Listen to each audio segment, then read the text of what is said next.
Okay, good afternoon, and welcome to this. This is the second term seminar of the Center for Maternal Newborn Health.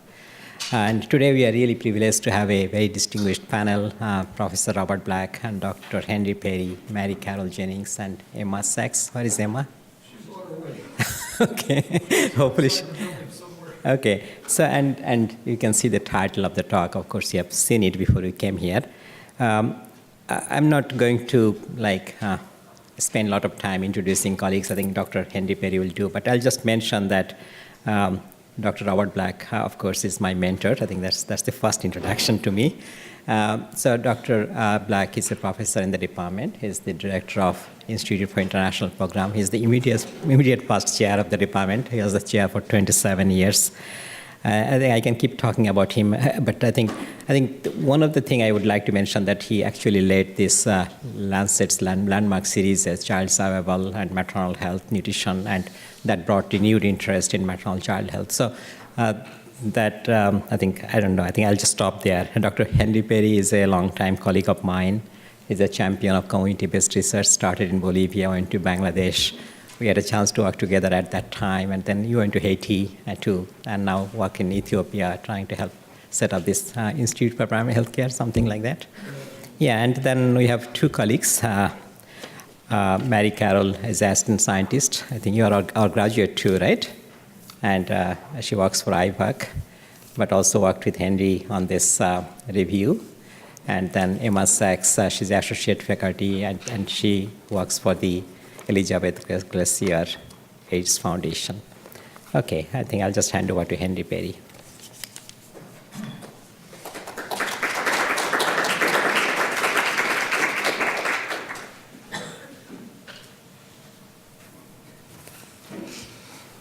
Thank you, Abdullah, and welcome everybody. It's a great honor for me to share with you the work that came out of a project that went on for more than a decade, and we had serious concerns about whether we would ever finish this work or not. But as Abdullah mentioned, we have four of us who will be presenting, and I'm going to be sharing a little bit about the overall project and how it was set up and something about the database. Following me will be Mary Carol Jennings, who is an assistant scientist in our department and is currently working on vaccine-related issues with our vaccine center here at Hopkins, and was involved, as Abdullah said, in the maternal health component of this study when she was a preventive medicine resident not too long ago. Following her will be Emma Sachs, who was a doctoral student in our department and was a long-term volunteer on this project in many aspects, and she completed her doctoral thesis on neonatal health under Luke Mullaney, and is currently working with the Elizabeth Glacier Foundation as the head for research and evaluation there. And she led the write-up of the neonatal health component of this. And then, as Abdullah mentioned, Bob Black chaired the expert panel which guided this review from the beginning and made a series of recommendations at the end. So this project is an outgrowth of a small group of us who were working with the working group on community-based primary health care of the International Health Section of the American Public Health Association. And this work began at a time before I came to Hopkins and was on the faculty. And I had a chance to be in contact with Bob Black at that time, along with a number of other people, about the idea of doing this. And with Bob's help, after many failed attempts, we were able to finally secure a $10,000 grant from the World Health Organization, which was important because it at least gave us something to start with, and it provided the basis for seriously thinking about establishing an expert panel to guide the review, which we were able to do. And so it was more than a decade ago when the goals and the guidelines for this review were set up. And with the help of the expert panel, and Bob, when he makes his presentation, will share a little bit more about the panel and its role and its membership. But we had some fairly simple questions, although implementing these questions turned out to be problematic in many ways. But we wanted to summarize how strong the evidence is that community-based primary health care can, in fact, improve maternal, neonatal, and child health in defined populations of people and sustain that improvement. What specific activities are effective, and how are these interventions actually implemented? And so a number of people will think that this is maybe one of the more important parts of our review, is to really look carefully at the strategies that were used in working with communities and implementing these programs and interventions. And then we wanted to summarize what the evidence showed regarding the equity impacts of community-based approaches, and then what are the implications for the findings. We set up a fairly rigorous search process. We decided early on that we would extend this beyond peer-reviewed articles because we knew there was a lot of evidence floating around in strong evaluations that had taken place of programs that weren't published in peer-reviewed literature. And we also knew there were chapters in books and books themselves that described some of this work that we thought was important. We wanted to focus on interventions that were carried out in the community outside of facility-based activities, although many of these projects had a facility component to it, but they all had to have a community-based component. And we were looking for assessments that describe the change of an indicator in a defined population of people, an outcome indicator, which was the population coverage of an evidence-based intervention. Nutritional status is defined at a population level, serious morbidity or mortality. And when you think about operationalizing all of that, it's a challenge, and we dealt with that. Coming up with search terms to identify articles that might qualify was a major challenge as well. But we ended up screening more than 12,000 documents to see if they would qualify for the review based on our criteria. We ended up with 700 documents.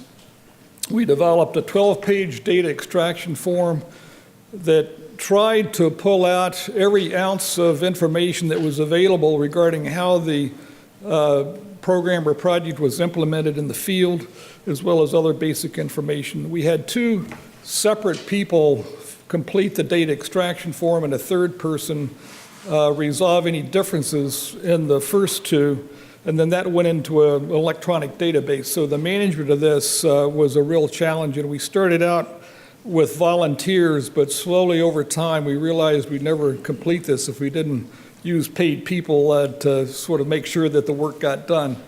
So when you added it all up, at the end we had more than 150 people who were involved in data extraction mostly, and many of them were Hopkins students from an earlier generation, so it was a major effort, and one that attracted a lot of strong volunteer commitment, and I think Emma Sachs is sort of the epitome of that, because she put in a lot of volunteer time for this that we didn't have money to pay for. We ended up with 152 assessments for which maternal outcome was the objective of the study. We had 548 child and neonatal health studies. 79% of these were in peer-reviewed journals, and all of these, we were looking for things that went back, to whenever. And our first document in our review was published in 1950. We had a number of unpublished evaluations, books and book chapters. 80 USAID-funded child survival projects were included, and there were more of those that were available, but we just didn't have the resources to include them.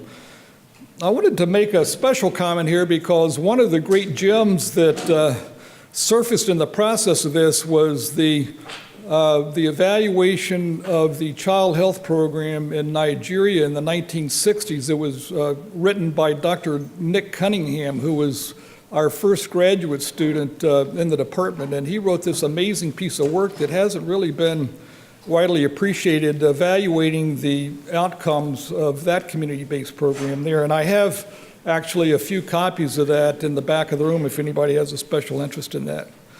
We ended up with a series of articles that was published in the Journal of Global Health in June. Zulfi Bhutta, renowned figure in global maternal, neonatal, and child health, kindly served as a guest editor and worked with us to put these into final shape and form. We're talking about several of the articles in this series, but we have another article on child health, one on equity effects written by Micah Schleif, who is here, one on strategies, characteristics of programs with evidence of long-term mortality impact, and then the final paper from the expert panel.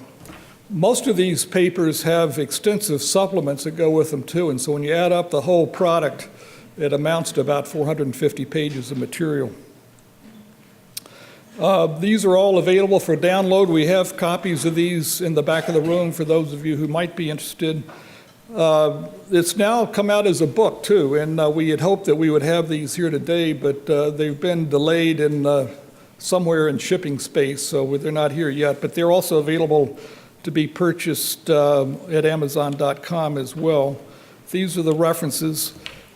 We had a number of donors. You would think that we would have gotten a lot of money for this, looking at the donors, but they ended up being small grants of $10,000 or $15,000 or $20,000, basically. So getting the funding for this turned out to be a major challenge, and thanks to a small grant from the Gates Foundation that we received about 2 years ago, we were able to finally finish this up after a lot of struggle and effort. So now I'm going to turn it over to Mary Carol Jennings.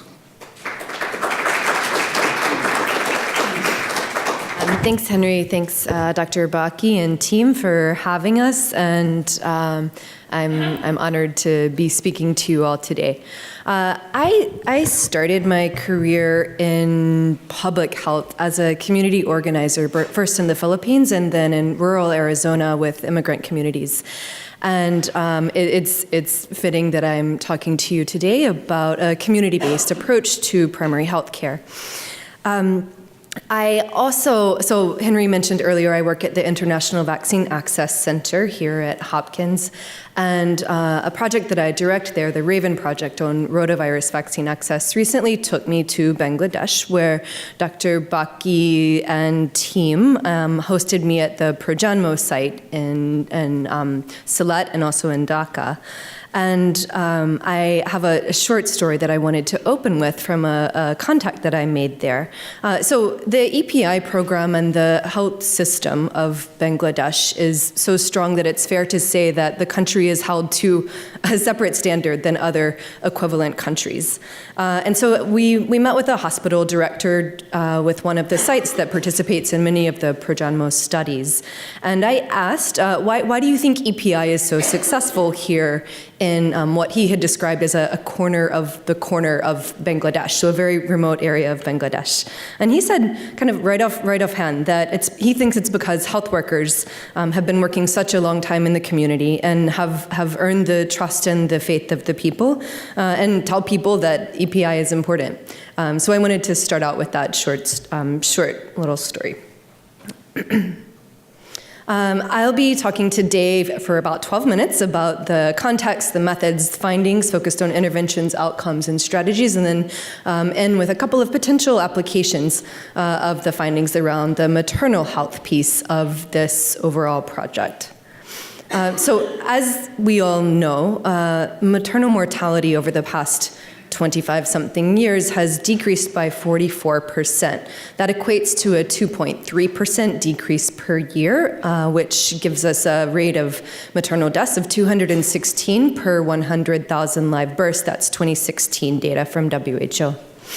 However, the Sustainable Development Goal for maternal mortality target for 2030 is 70 maternal deaths per 100,000 live births, which would require a much more dramatic decrease in maternal deaths to 6 to 7% decrease per year. So as the global community is searching for appropriate strategies to use to deliver these kind of high-reaching goals, this project has asked, what is the evidence for the effectiveness of a community-based primary healthcare approach, specifically for maternal health? apologies for the formatting here. So included assessments came down to an overall database search strategy that showed us 7,890 assessments that needed to be reviewed. We conducted a modified snowball strategy, which identified 33 additional assessments from expert advice, from gray literature, or excuse me, from expert kind of libraries in the gray literature. Of those, 7,770 were screened out, did not meet selection criteria. And we have a total of 152 assessments that were included in this maternal piece. And that includes 39 that met criteria for both the maternal health and the neonatal and child health papers. So we included among these assessments clinical trials, quasi-experimental designs, pre-post comparisons, program evaluations, and we extracted those articles into in our database. Our assessment inclusion criteria were assessments that looked at an intervention intended to improve maternal health that took place outside of a health facility and that measured a change in maternal health. We broke that down in roughly 3 categories: a change in population coverage of evidence-based interventions, maternal morbidity, broken down into a few more categories, and maternal mortality. So I'll now go into findings in 3 categories: in interventions, and outcomes, and in strategies. So of note, we found that a minority of reports describe just one intervention. So the majority of these maternal interventions were delivered in packages of somewhere between 1, 2, 3, and 10 reports for the interventions for the majority of projects that were described. To kind of take that to its conclusion, of these 12,098 discrete interventions that we extracted information on, most were primarily delivered in packages. We also categorized the nature of the interventions that were used in the projects that we assessed. And by category, 57% of those provided some sort of maternal routine care in the community. 37% addressed an obstetrical medical complication, and 6% targeted a socioeconomic factor. I'm skimming the top of these categories, so please refer to the paper in the back for details. We also looked at describing the outcome measures. So we were interested in what measures of success, of effect, of impact the assessments that we included were using. So of the 152 assessments, 19 reported some measure of maternal mortality, 21% reported some measure of maternal morbidity, 50% reported antenatal care attendance, 66% attended delivery, and 69% facility delivery. And I think that these results are not surprising, but give a nice overview. We had our reviewers define primary outcomes by stated objectives of the project. And I'm going to focus on maternal mortality and morbidity here. So 32 of our included assessments reported some measure of maternal mortality, and 15% of them measured it as a primary outcome. Of those, 7 reported significance testing, and 6 reported significant decreases. Of note, the one that did not report a significant decrease supported just a trend and didn't report significance testing. This is a visual representation. This is not a complex graph. This is just a visual representation of the range of effect size that we saw. So we saw a significant reduction in maternal mortality that ranged between 42 and 78%. The remaining 8 primary outcome assessments that did not perform significance testing all had some, suggested decrease in maternal mortality. 4 reported a pre-post reduction to 0 maternal deaths, and 4 suggested a substantial reduction against some region or national population that just didn't lend itself to a more rigorous assessment of impact. The table 1 in this paper has more details on this, including intervention type, the study population, the direction, and size of the effect, and also significance testing. So some of the interventions would range from women's groups to community-based provision of care. And again, I'll refer you to the back of the room. So to move on to maternal morbidity, 29 of our assessments had some report of maternal morbidity. 7 of those assessed a morbidity as a primary outcome, and 6 of those performed significance testing. 6 showed significant decreases, and none showed an increase. So I'm taking those 7 primary outcomes and breaking that down now into 3 assessments which reported on postpartum hemorrhage, 1 on eclampsia, and 3 on prevalence of malaria and anemia. We'll focus on the orange part to take a deep dive as an example, kind of a case example of the types of results that we found. Again, focused on postpartum hemorrhage because I have only 12 minutes and it is at the top of the list of causes of maternal mortality and also morbidity. So we have 3 assessments that I showed earlier, and they all looked at the prophylactic effect of some intervention on postpartum hemorrhage. So the 3 that I've pulled out are Derman and colleagues 2006, which was a randomized placebo-controlled trial in rural India that had auxiliary nurse midwives giving oral misoprostol against placebo at home deliveries that they attended. And this showed a 47% decrease in postpartum hemorrhage and an 83% decrease in severe postpartum hemorrhage, both of which were significant. Mobeen et al. 2011 performed a randomized double-blind placebo-controlled trial in rural Pakistan, and they had trained birth attendants administering oral misoprostol or placebo to home deliveries that they attended. And this found a 24% significant reduction in postpartum hemorrhage and no significant decrease in severe postpartum hemorrhage. I apologize, you can't see the bottom part here. But Stanton 2013 is the 3rd assessment and was a community-based cluster randomized trial in rural Ghana where community health officers injected oxytocin prophylactically after delivery. And compared to communities without injection, there was a 51% significant decrease in postpartum hemorrhage and, again, no significant decrease in severe.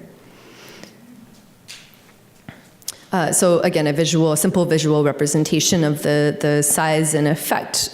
These assessments range from a 24% reduction to a 51% reduction in postpartum hemorrhage. So I'm going to transition now to an overview of the community-based strategies that we identified in the maternal assessments. So it was common for assessments to include efforts to sensitize and to mobilize communities to seek care. It was also common to see reports linking communities to facilities and also promoting delivery in facilities and also seeking of care in facilities. There were common strategies that involved linkages between traditional birth attendants, represented here by a Pinard stethoscope, with more formally qualified medical attendants. There was also strategies that promoted communication and connection, either between health workers and communities or between levels of the health system, as well as the inclusion of men, although not necessarily handsome men or models. To kind of wrap us up here, there, of course, are limitations to this approach. One that I wanted to point out is that comparisons between facilities and communities are rarely explicit. And so extracting that type of comparison is difficult based on the body of research.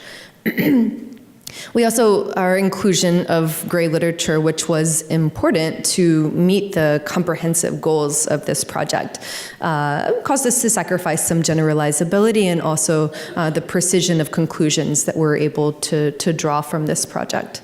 And then there are other limitations inherent in any comprehensive systematic review that Henry has spoken some about.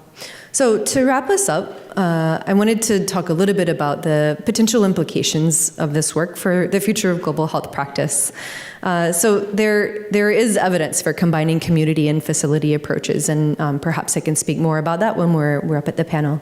I'd also say that the nature and the effectiveness of community interventions might provide that missing link that we're looking for to meet SDG 3 goals to drive down inequity and to reach marginalized populations with health services.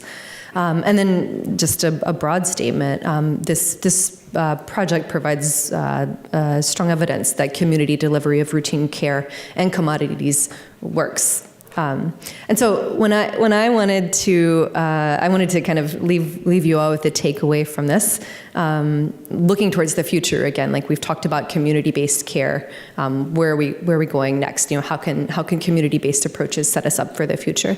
And in my current focus in my career, I think there are interesting implications for equitable delivery of antenatal vaccines, in terms of putting vulnerable populations first and linking them to facility care where it's appropriate, but also just really providing something to the community that may not otherwise be accessible without a community focus of delivery. So thank you, and I'll hand over to Dr. Sachs.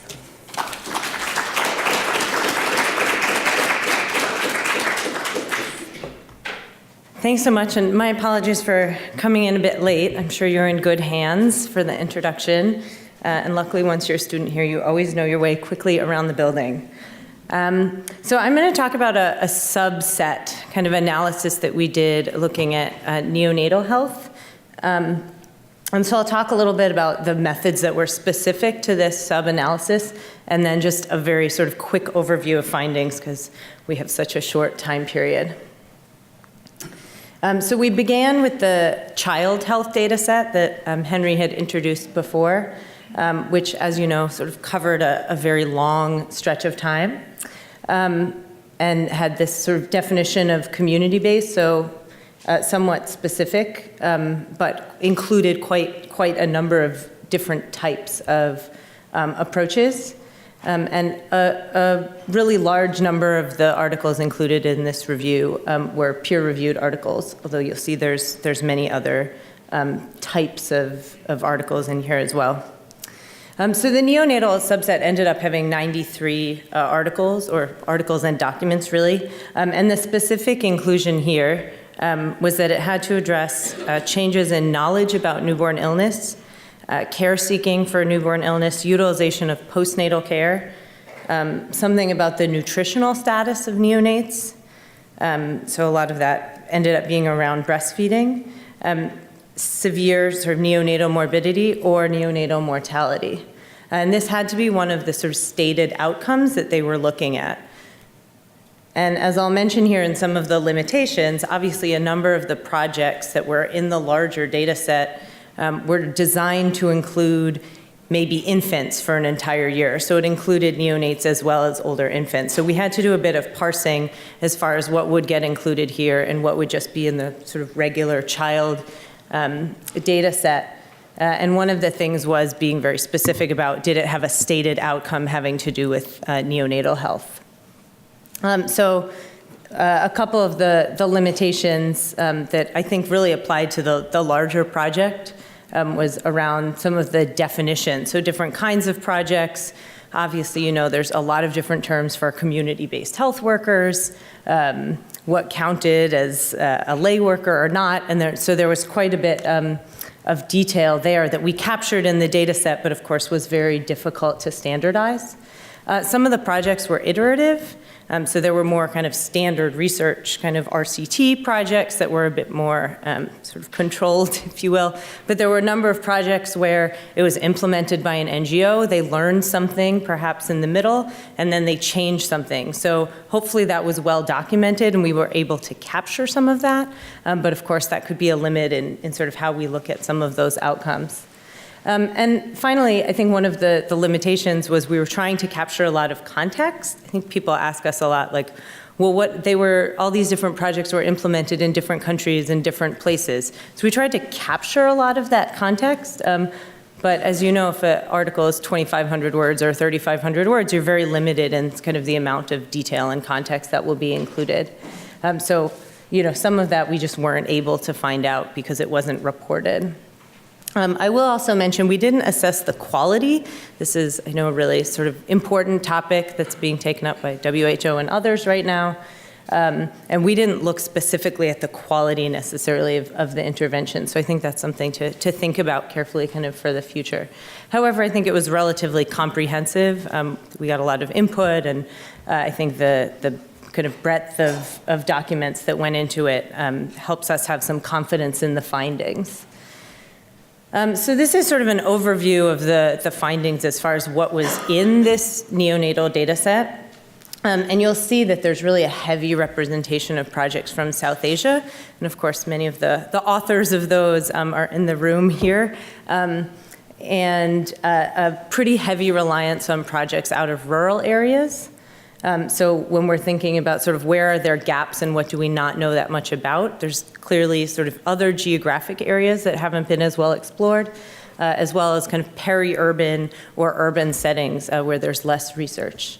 Also, most of these were sort of pilot studies or kind of small scale studies, and there was much less kind of available to look at projects at scale or projects serving a really large population or those that lasted a really long time. So again, thinking about where the gaps are, kind of larger national projects or projects at scale are not well necessarily represented here. So in the extraction form, we asked about what was the specific intervention, and the most common ones reported here, and I think it sounds a bit generic, but this idea of general promotion of improved neonatal health, this was usually a package of interventions. So it got labeled as sort of general improvement, but often had a number of specific interventions. It was just hard to sort of standardize into one type. The second one is promotion of breastfeeding during the neonatal period. And again, I think this is one where we struggled a bit that there were a number of projects that tried to improve breastfeeding generally, maybe over the first year.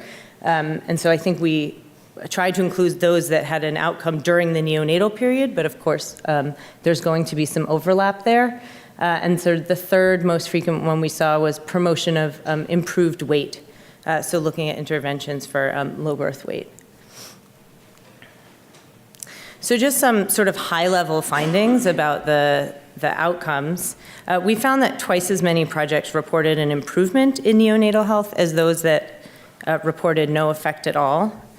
And as I mentioned, there were sort of a number of different indicators, but across the range, between 65 and 70% of the assessments that were included here observed a positive outcome or a favorable health impact. So depending on exactly what the outcome was. And we stratified the findings by study design, or the studies, I should say, the documents kind of by study design. So we looked specifically just at RCTs for sort of an additional kind of sub-analysis. So if you look at the kind of strongest experimental designs here, we still found that 72% reported beneficial neonatal health outcomes. So that's just looking at the RCTs, which made up not quite half of the neonatal subset as a whole. And there was one study with a negative effect, but of all of those that were included here, the 40-something that were RCTs, only one showed a negative effect. So we looked also at those that have reported a positive outcome or a favorable outcome to look at what were some of the common activities that were implemented in these projects. And you'll see the largest bar here that probably won't surprise anyone is the training and utilization of community health workers that was used by 3/4 of these projects. And also formation of support groups was a very common strategy. And I'm sure you've heard at various points about sort of women's groups or other types of support groups that have shown to be effective. We also looked at some of the stated aspects of these programs, and so what they said they were intending to do. And you'll see that more than half of them stated that community empowerment was one of the outcomes they were trying to achieve. And so obviously these aren't mutually exclusive, but I thought it was interesting how many of them rely on local resource use. So I think the overlap is clear between the community empowerment and women's empowerment, but also a real reliance on the communities themselves to either provide resources or people or some kind of input into the project as well. And you'll see some of the other activities that are a bit smaller, but still existed in a number of them, including the promotion of equity and adaptive learning. So in order to keep this fairly short, just to summarize, I think we found very strong evidence that community-based primary healthcare is effective in improving neonatal health, and often the mechanism for that was through CHWs and various types of support groups. The common implementation strategies were packaged interventions, so looking at a number of interventions all together, and those that address breastfeeding and low birth weight. And as I mentioned, I think more research is really needed in other geographic areas, other areas outside of sort of the most rural areas where a lot of the research has been done so far, and certainly for longer term projects so we can see what the kind of longer term outcomes are. Especially around whether they've been sustained given sort of the level of community buy-in into these projects. So I will turn it over. Thanks.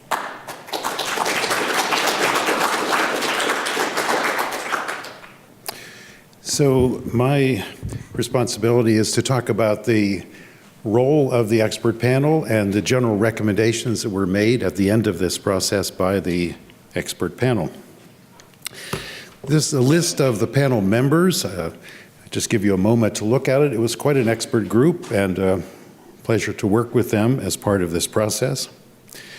The two chairs of this were Carl Taylor, who was the first chair of our department, and myself. Picture of Carl. And unfortunately, he passed away in 2010 before this was finished. I don't normally present a picture of myself in presentations, but I borrowed this from Henry, and second, I wanted you to know I was much younger when this started. So the expert panel had a number of roles, one of which was the initial approval of the study protocol, and that was done, and then the work began. We had a very interesting seminal meeting in 2008 held at UNICEF, where the initial recommendations were formulated, and the results up to that point were reviewed. Then there was a long hiatus while Henry mustered support through volunteers and through funding, and finally the expert panel had input into the conclusions from this review and the recommendations, which I'll present some very brief summary of. So main conclusions would be that there was good evidence that for the effectiveness of community-based primary health care in improving maternal, newborn, and child health, and that this should be a priority for strengthening health systems and for accelerating progress for achieving what we now call, in the current jargon, universal health coverage, but in any previous iteration, to achieve the health outcomes that we want, including ending preventable child and maternal deaths. This is some work that there wasn't actually literally part of the work of this initiative, but we slipped it into the summary report for a number of reasons. One is it draws on the same evidence base that you just heard some samples of for maternal newborn health in regard to the effect of community-based programs, and also because we thought it emphasized the potential value of community-based programs in a system that was somewhat a model or idealized system, not a super expensive, sophisticated system, but one that would be appropriate for low-income or lower middle-income countries. And I think what you can see is on the far left here, doesn't show very well. On the far left here, the two bars are what would be accomplished by the community-based services for reducing stillbirths, maternal deaths, newborn deaths, and child deaths. I think you can see particularly the child health package has a very large effect at the community level. And the other packages, maternal newborn health, have also effects, particularly on the neonatal deaths. We could perhaps have said there would be more benefit for maternal deaths, but as I said, this was a health system. It was a model health system that we were looking at to say, well, we really think the delivery should be in first level, particularly uncomplicated deliveries in first level health facilities, here called primary health centers. And so we really put the emphasis for the maternal mortality reduction on the primary health center. But even so, there was some at the community level. So the recommendations, this is a very high level summary, and in the final summary paper that was in the journal supplement, there are more detailed recommendations on empowering communities, on health systems, and a number of other aspects. But just to fit into the time here, this high-level summary would be that community-based services really need to be thought of as the foundation for health systems, not separate from, but really essential for, and a priority for strengthening those systems and for funding. Second was that communities and the workers in those communities are enormous assets for getting better health outcomes and need to be thought of as partners and resources, not as targets of services. And further in that, there's a need for partnerships between communities and the health systems, with communities being involved in the planning, the monitoring, the evaluation, and strengthening of the services. We thought that there was a real need for an integrated community platform, not separate platforms for each intervention, not one for immunization separate from one for maternal health or reproductive health. And so the emphasis here is on the integrated services in the community. We also talked about what has been called a dual cadre of community health level workers, a professionalized cadre and a volunteer cadre. I think, as Henry was saying, you can get a lot out of volunteers, but sometimes you need to pay people. And I think what has been learned, in at least my understanding and my experience, a lot of the community health worker programs historically, going back some decades, really didn't do very well and went into some disfavor, in part because they were relying almost entirely on community volunteers. They hadn't trained people very well, sometimes not at all. But I think now we're talking about this professionalized cadre, usually paid, really part of the public system, the health system, and having more training, having maybe 9 months of training, maybe 2 years in some places, that really gives them skills and gives them credibility in the community. But in addition to that, volunteers that help them reach out to the community and provide the links that are essential for the community empowerment, for helping people with access to services or education or many other aspects. So the dual cadre was, I think, an important concept here.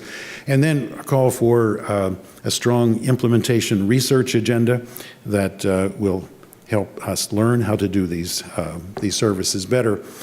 Of course, going back really 40 years, the Declaration of Alma-Ata talked about healthcare as close to people as possible and engaging communities and community workers, and these are still the key aspects that came out of this report.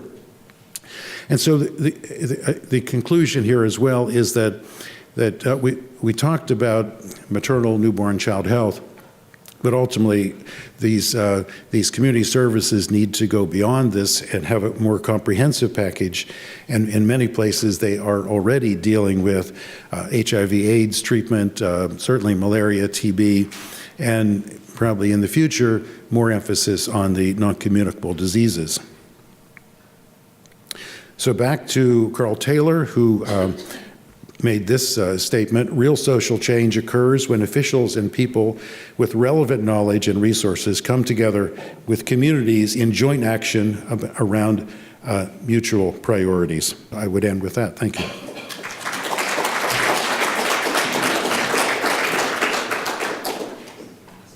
So thank you, Bob. I'd like to invite the panelists to come up front, and we've got about 25 minutes, I think, for questions, and we hope this will be an opportunity for some fruitful discussion.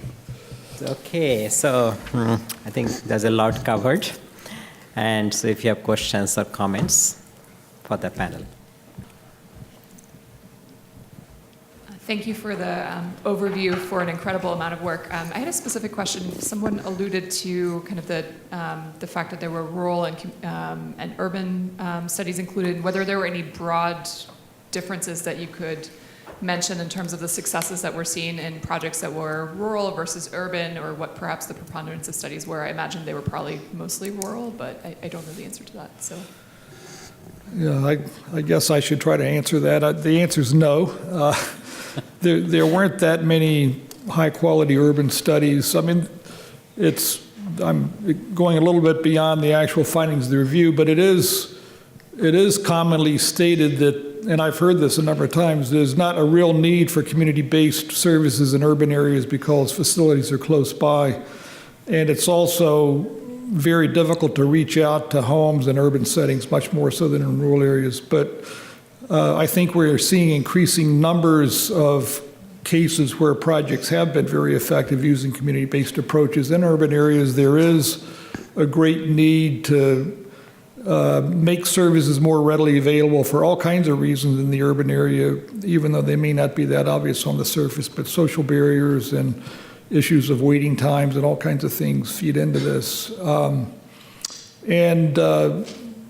There is growing evidence since we finished this review of effectiveness of urban-based approaches. And of course, it's a terribly important issue how we can extend this approach into urban areas in developing countries. So we hope to do more on this as time goes by. Sure. Go ahead, come here.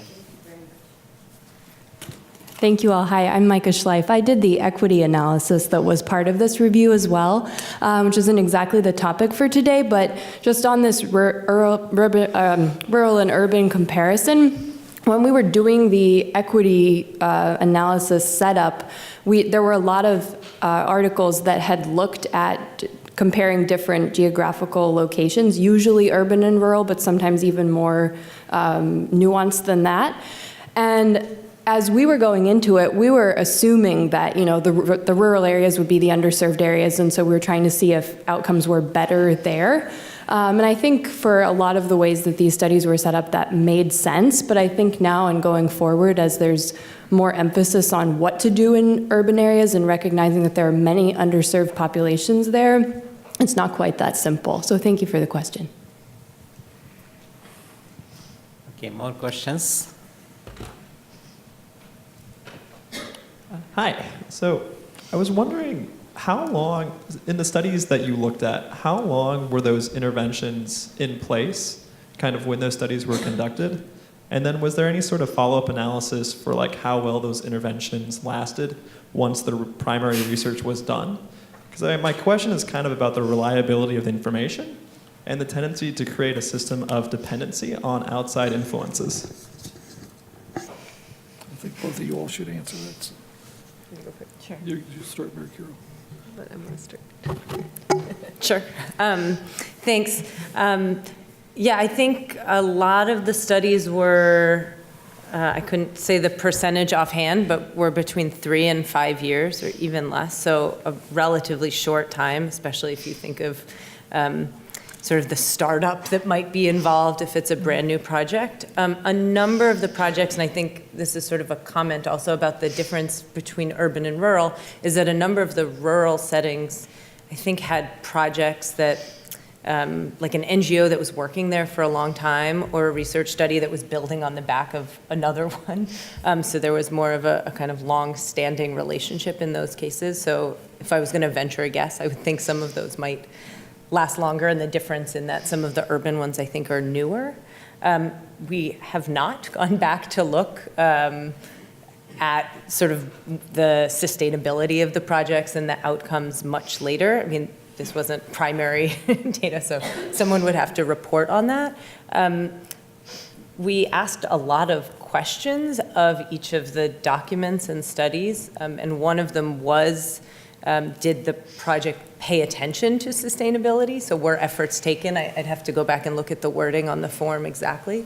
But it's something that we could look at in a sort of basic sense to just see how many projects actually considered it, and it was part of either the project plan or some of the implementation, such that maybe later they'd be able to go back and look. It's an important point. Thanks for the question. Mary Jennings again. A couple of general observations. So your question is difficult to answer with precision. However, I would offer observations that assessments taken from the gray literature were often able to report on a longer duration of intervention because they came from a different source of funding. Usually they were funded to run a long-term project rather than necessarily research. And I would say that of the research studies, perhaps those that are considered lower quality, that are a survey or a cross-sectional observational design, might be a little shorter. Right, so we've got there's this inherent bias in kind of the quality of information that comes out of trying to answer your question.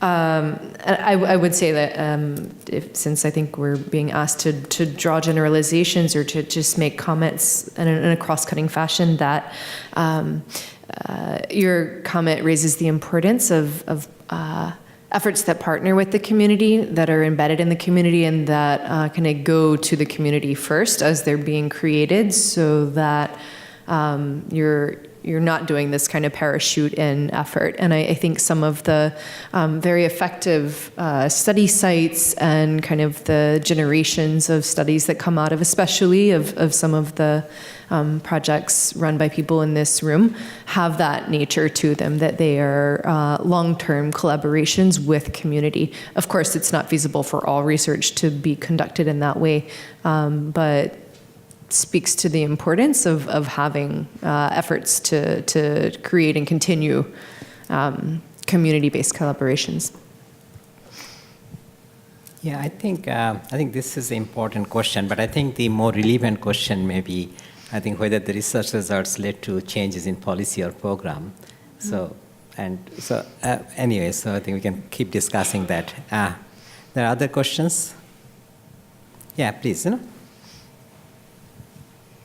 Hi, thank you so much for the presentations. I would like to know if you did any look at the funding, the source of funding, and is there any difference between what is the percentage of programs that funded by foreign aid, and is there any difference between those two? And well, the last thing is how is if it's a foreign aid, how much did the government of the local government will how much they will collaborate it with you, and just like to maintain the sustainability in the long term? Well, that's a complicated question too, but I can say that USAID was far and away the dominant donor. We did track that. Where did the money come to support the program or the study? So USAID was far and away the dominant donor, and I would say in the vast majority of cases, even when there was an external donor, there was a very strong collaboration that was developed with the government of the host country and the program. Of course, there are exceptions, but I think that's a general statement that's true. Yeah, please go ahead.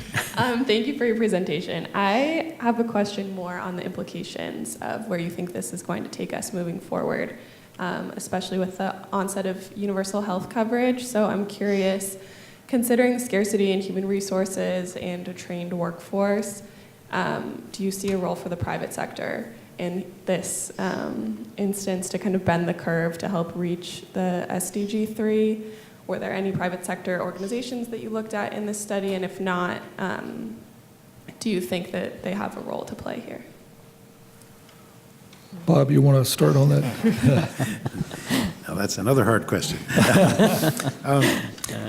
Well, when we looked at, for this disease control priorities activity that I showed that one figure, we did look at the potential contribution of the private sector in some areas. But I'd have to say that in that work and in my own mind, the predominant responsibility for these basic services really needs to be in the public sector. And one thing that I could mention, that whole array of interventions that had the mortality impact that I showed in that figure really could be bought for $5 per capita. So it's not expensive. We're not talking about very sophisticated, expensive services, and still we could have that level of impact. So while I do agree that in some places the private sector, writ very large and in a sense of broadly defined, plays an enormous role. So, village practitioners, rural medical practitioners, drug sellers, all kinds of providers, if you will, are out there and competing with the public sector and involved in delivery services, and people use them. I think in part they're using them because the public sector is poor quality, there's poor access, and so it's a personal philosophy. I think the public sector ought to get its act together and compete with the private sector rather than say, well, the private sector delivers 80% of the services for children in India. That's the problem, not the solution. Strong feelings.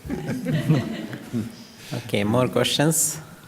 So I had a question. Thank you so much for the presentation. And Dr. Perry, you mentioned during your presentation in the recommendations that community-based primary health care should serve as the foundation for formal health systems rather than as something peripheral. And so I'm wondering, could you elaborate on that and explain how that looks in the settings when it is part of the formal healthcare setting? So, Bob, you want to start with that, and then I'll follow in. Catch all the questions, sir. Explain more about why community-based primary health care should be the foundation of a health system. Okay. No, sure.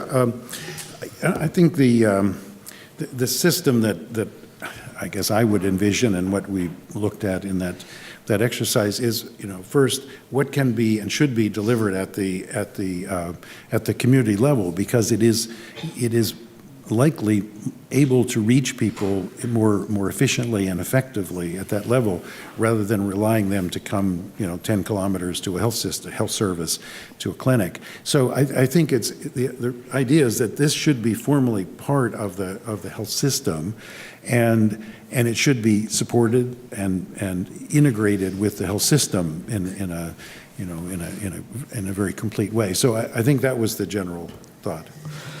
So just to add to that, I would say that given the strength of evidence that's emerging about what can be achieved in improving population health, not just for mothers and newborns and children, but moving into other areas of importance for public health, what can be achieved through community-based approaches is so powerful.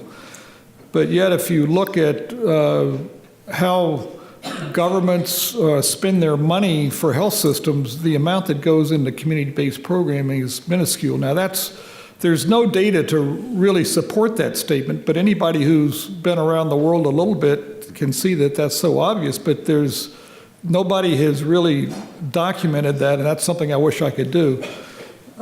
So the distribution of money to run health systems doesn't reflect the public health significance of community-based programming. So that's the first thing. The second thing is that there's very little, if any, evidence, this is kind of a strong statement, but very little, if any, evidence that an investment in a health facility in and of itself, without any investment beyond the health facility, will improve the health of a population of people. And it's interesting to me that nobody's really looked at that question. It's something I'd like to do myself. But and there's also a lot of evidence that the utilization of health facilities is very inequitable. The people who come to a health facility are the ones who need the services the least if you look at the need within a population of people. So if you add all that up together, it's so obvious that we need to be really investing more in community-based health systems. And so one of the recommendations that we came up with as an expert panel is that we need to track these expenditures and insist that there is a growing investment in community-based primary health care. You can't change this overnight, but there's a lot of political pressure within ministries of health to put more money into health systems, into health facilities, I'm sorry. And that comes from doctors threatening to strike and, all kinds of things. And the sort of the political pressure to invest more in facilities is very strong, but there's not an equivalent political pressure on the health system and the leaders of health systems to invest in community-based primary health care. And I think that's a very serious issue. And so I guess one of my hopes is that this work that we did will be a small influence in the direction of helping people understand that investments in community-based primary health care need to be thought as priorities for health system investments, not, as one person said, an underfunded afterthought, which is a great phrase, I think, that applies to community health work. And when you look at the literature on health system strengthening, and Emma Sachs has just written a paper on this, but if you look at the literature out there that talks about approaches to strengthening health systems, the community is pretty much left out of it. And I think that's a striking observation that, some of us have a responsibility to try to correct.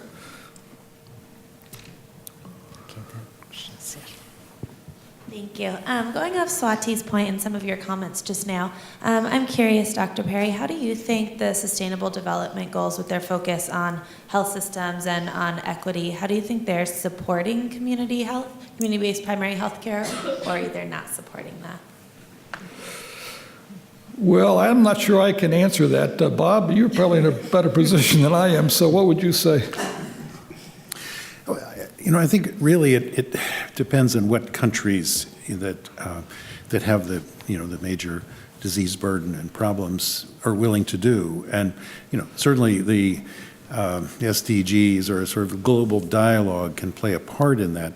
But it's really countries that are moving toward the community-based primary health care. And I think I see it in a lot of places now. For example, a lot of countries in Africa have now, very extensive community health worker health extension programs, and with professionalized workers as well as volunteers. So, I think there's with increasing recognition that there can be a major effect of these services at that level, and perhaps with the incentive or the push to achieve certain targets, and the SDGs are enormously broad, and you could imagine, 3 community health workers for every 10 people to be able to accomplish all of those in the time frame. But certainly, all the goals and the attempts to achieve those goals by countries I think will make a difference, and to me, it will almost require the use of community workers to achieve. Thank you.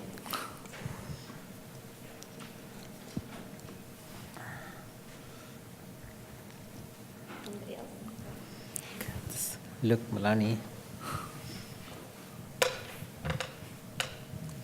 Thanks very much for your presentation. Congratulations on some fantastic work. United States lags behind many countries in indicators of maternal, neonatal, and child health. And I was just wondering if you might comment on any lessons that this type of review might have for the health system in the United States. Or is our country in such a unique and difficult position vis-a-vis policy debates that it may be difficult to answer that? I'm not sure.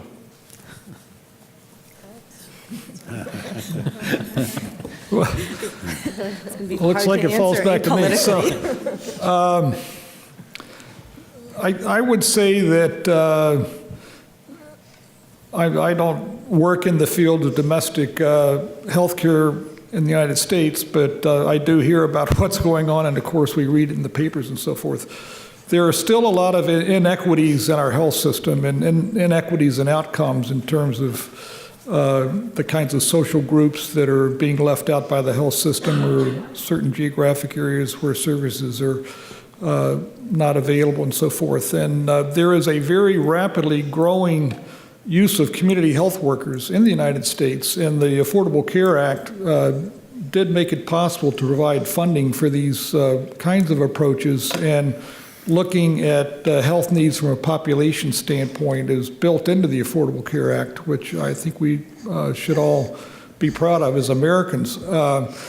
So there's the figures that I have heard are that at the present time there's something like 250,000 community health workers in the United States, and they're mostly addressed at achieving a greater balance of equity and access to services, and they're certainly not focused primarily on neonatal or maternal health, but a lot of them are, and there are a lot of randomized controlled trials of the effectiveness of home visitation, for example, on improving maternal and neonatal health outcomes in the United States, and those have been going on for a long time. So I think if you're looking at it from the domestic standpoint, there are similar movements based on evidence that say that health systems need to continue to develop stronger community-based components, just like in developed countries. One of the things that I find myself saying, I sort of stumbled onto this kind of on my own, but I think it's worthwhile saying, so I'll say it now. I think community health workers have traditionally been thought of, maybe not consciously, but unconsciously, as a second-class temporary solution for second-class people. I started my career doing research on the physician assistant profession and nurse practitioners, and so 30 or 40 years ago, people were making that kind of statement about PAs and nurse practitioners. We don't want, top-notch people receiving care from people who aren't first-class specialists and with medical degrees. I think you can make similar statements like that for strong community health worker programs that are integrated into health systems. That's what it's going to take to have a highly functional health system that achieves the potential impact that we know health services can make. And if you don't have those, your system's not going to be able to achieve the kind of effect that you would achieve if you just relied on health facilities, for example. And so people around the world are realizing that community health worker programs are going to be needed for the longer term once we get through the epidemiological transition. They're not important only for maternal and child health, but they're going to be very important for the care of the elderly. They have been incredibly important for AIDS care, hospice-type care in South Africa, for instance, care of the elderly moving forward, but issues like screening and treatment of hypertension. If you look at the public health importance of untreated hypertension, the public health consequences of that are enormous. And so the potential of community-level workers to detect cases of hypertension and to provide first-line treatment under supervision is enormous, and that's a long-term problem. So I think it's going to be obvious increasingly to more and more people that we've got to have strong community-based outreach services if we're going to enable health systems to achieve their full effectiveness. Let me, if I might, let me add a few short thoughts on top of Henry's. Some of my background is in kind of domestic healthcare in the U.S. I sat on the board of a progressive physicians organization for some time that was involved in a lot of health policy work. And through the preventive medicine program here, when I was the chief resident of that program, we started a community-based chronic disease prevention clinic here in Baltimore that aimed to work on lifestyle issues such as exercise and diet and kind of engagement in one's own nutrition and on healthy behaviors.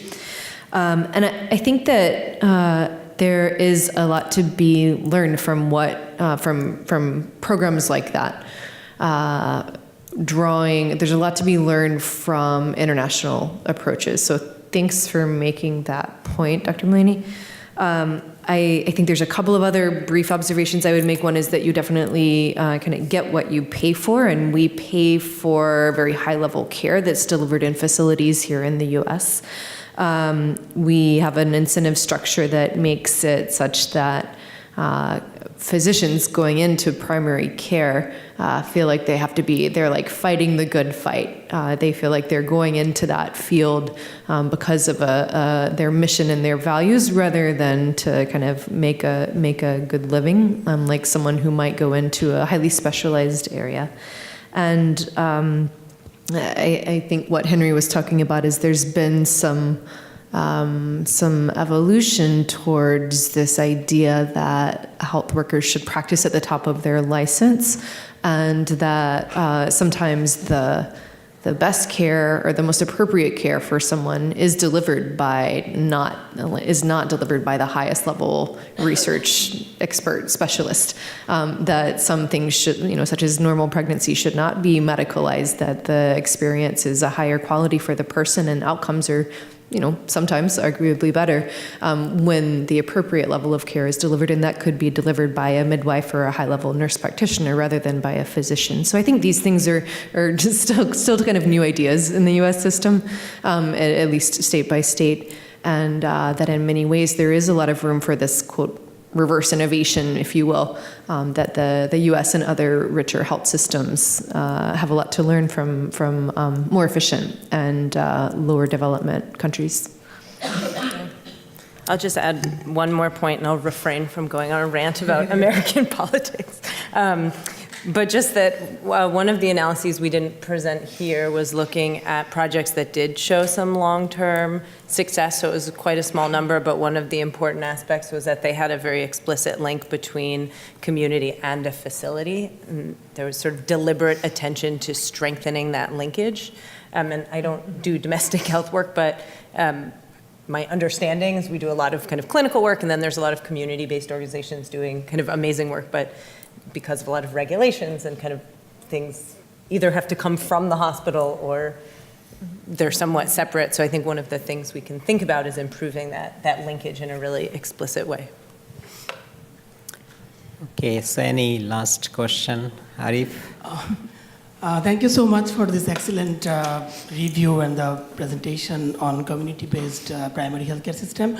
So I have a quick comment and just a small question. So the comment is actually always we are talking about the community engagement. So I was kind of looking at when we will achieve community marriage, like after the engagement. So I can see that this is the kind of a marriage thing that this is. I actually got the answer that if there is a community-based perfect health system, so there will be like more. It's kind of a after the engagement, the community marriage. And then my quick question is, in terms of that was the first question regarding the urban and rural thing. But the thing is, currently, particularly in the developing country, there are rapid urbanization, and we are seeing a lot of urban slum. So considering this urban slum, what is your recommendation for this community-based, like the urban, in that situation, what will be the healthcare system for the urban slum? Thank you.